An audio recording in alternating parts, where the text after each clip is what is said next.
Où vont-ils étudier? Principalement dans 3 types de formation. Il y a l'école des beaux-arts, qui est la grande école. La plupart vont s'y inscrire. Certains vont y trouver leur compte, d'autres non.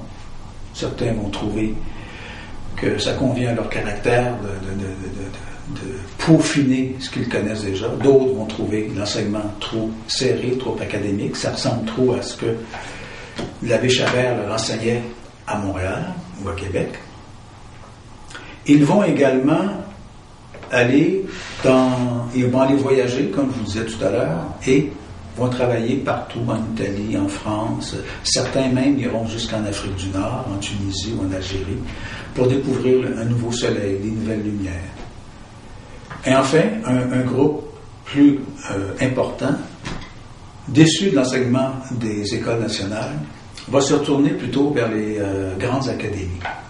Ces grandes académies, elles portent bien leur nom. Leur enseignement est d'abord académique, c'est-à-dire qu'on y fait d'abord du dessin, on fait du nu, ce qui ne se faisait pas beaucoup au Québec à cette époque, du nu féminin d'ailleurs, de la nature morte.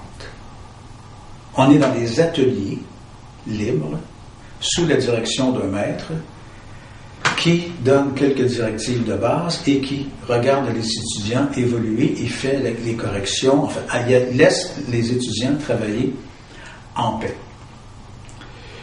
Pour des raisons qu'on ignore, la plupart des peintres québécois à Paris préfèrent cet esprit, cette façon de faire, moins fermée, plus ouverte sur l'expression, la liberté de créer et ensuite de se faire corriger le tir s'il le faut. Alors, ce sont les grandes académies qui recueillent l'ensemble de nos étudiants ou de nos peintres. Académie Grande Chaumière, Colarossi, Julien et beaucoup d'autres.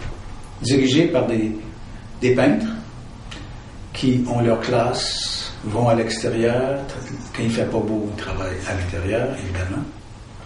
Et ces ateliers qui existent encore aujourd'hui, en allant à Paris, on peut encore les visiter, la plupart fonctionnent, ça n'a jamais cessé. Et l'apprentissage, en plus de parfaire leur technique, nos peintres découvrent qu'on n'a pas besoin de se fier à des canons très précis, à des manières de travailler